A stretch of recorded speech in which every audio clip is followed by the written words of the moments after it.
want to mention Iran finally getting an official nod and recognizing cryptocurrency and giving the thumbs up for mining operations.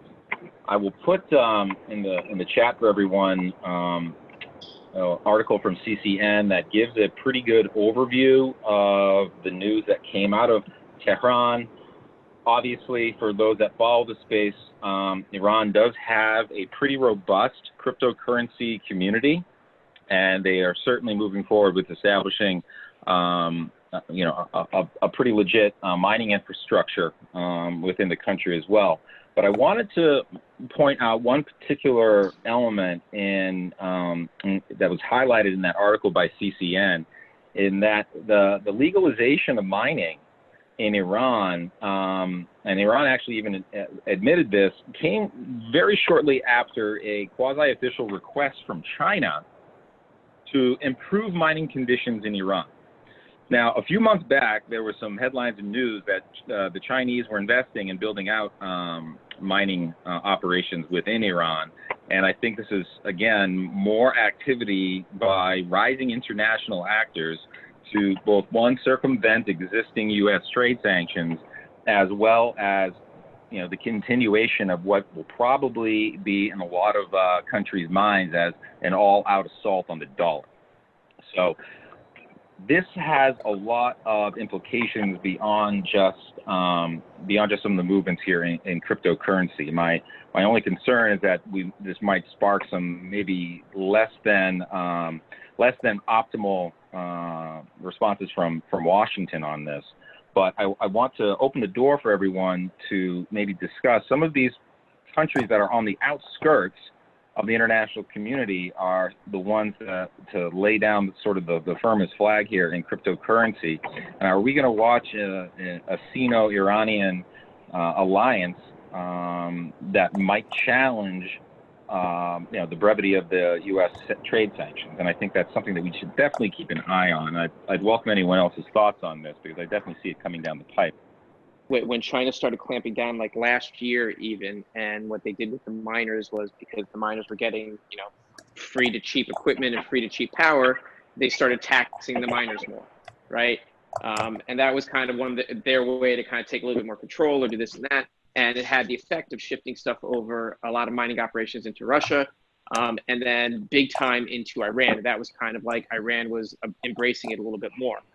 So in efforts to circumvent the transactions, absolutely.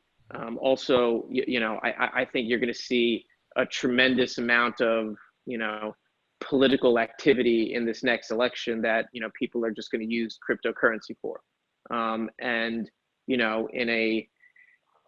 We've got a long time for that run up there. And John, like we were talking about this, like I think this elections, you're going to have, the Russians on Trump's side. I think you're going to have the Iranians on against Trump, whoever is running. I think you're going to have, a few of the other, middle actors that are ready to intervene. They're just not sure what position they're going to take yet. So I think that's how this is going to play out. I think cryptocurrencies are going to have a significant role in it, and the fact of the scarcity of it, you're going to see people pumping in because they don't really, they're going to unload it at whatever price it is. They're going to enter and exit at whatever price, because the price is irrelevant to the necessity of the activity.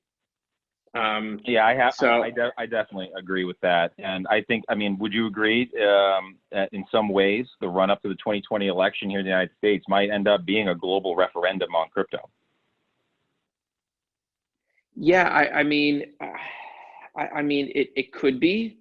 I think that there will be much bigger stories that will, seek to kind of dominate what that is. But I think absolutely it'll kind of, slip through. And what is that effect going to be? Is that effect going to be that, I just don't see this administration taking the drastic necessary steps into that space. I don't see them either. My only thought, though, is that they might just end up being pulled into it. So we'll have to see how this plays out. But this is definitely going to be sort of an increasing, increasing velocity and volume as we move further down the election cycle. What you just said there is incredibly important. And I take you back to, you know, if the velocity and volume is going to increase, I take you back to the ICO craze when Ether was on an absolute tear. And I saw this and I said this and I said, wait a second. I said, you know, tomorrow or this week, you know, for example, one of the, I think T0 at the time was supposed to be pulling in 50 to 100 million worth. I was like, and everyone's going to be throwing in Ether. Like when all these ICOs are raising, people are using Ether to contribute into it. So, and for me, I remember when I did, I was like, okay, fine. You know, like I'm going to put $10,000 in, I get X amount of Ether. I wasn't trying to say I'm going to put X amount of Ether in and figure out what the dollars are. So, you know, whatever that conversion was, I almost didn't care. I bought it and I sent it right over. So I didn't care if the price of Ether was $100 or $1,000. And I was looking at it, I was like, holy shit. So I kind of took a larger bet on Ether at that time because I understood that people were using this and had a great need in an area of scarcity. And they were indifferent to what the price was. And I think that we're going to be in a similar situation, which could cause an insane bull run. Yeah, I think that's a real sharp point. So let's all sort of put that and file that back away as we watch these political developments, you know, emerge and the resulting market effect.